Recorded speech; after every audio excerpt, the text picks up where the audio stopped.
Welcome back. In this lesson, we'll take a quick overview of Hadoop applications, Hadoop-based applications.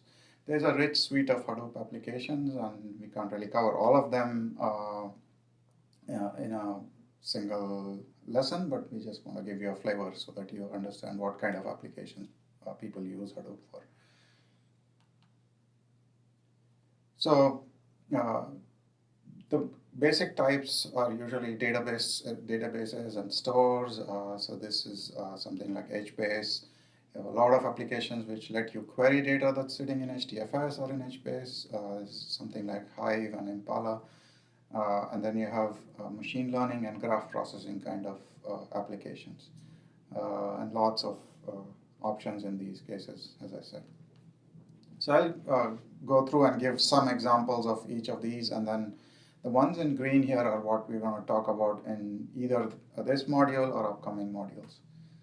So some examples of database stores. Avro is a good one where it lets you use data structures within the context of Hadoop MapReduce jobs and process data in an efficient way. HBase is a distributed non-relational database, and we'll go into more detail about HBase in the upcoming slides. And then Cassandra is a distributed data management system, which is very efficient working with data in Hadoop. As I mentioned, once you have the data, there's a lot of querying and managing applications. Pig is a platform that lets you analyze data sets in HDFS, and it has its own high-level language that lets you do this easily. Hive lets you query and manage large data sets in HDFS or in HBase, and it has a SQL-like interface. Impala is another SQL-like interface, which high performance and low latency. This comes from the Cloudera stack.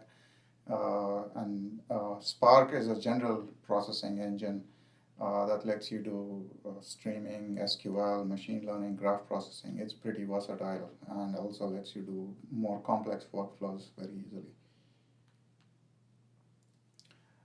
And there's a bunch of machine learning and graph processing options. I'm just giving you 3 here. Giraffe is an iterative graph processing engine that works using the Hadoop framework. Mahout has a rich suite of machine learning algorithms. Again, this can backend to you using Hadoop or Spark, and then Spark can obviously backend to Hadoop if needed for the storage space, the HDFS part of it. And Spark is a general processing engine, as I mentioned, for streaming, SQL, machine learning, and graph processing. So these are some of the applications. We took a quick overview. So in the next 3 videos, you'll learn about Pig, Hive, and HBase. And we'll do some interactive sessions.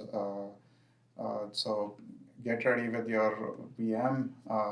And if you have any questions about setting up the Hadoop VM, go back to module 1 of this course and look at the lesson there for setting up the VM, because we're going to use it in the coming slides.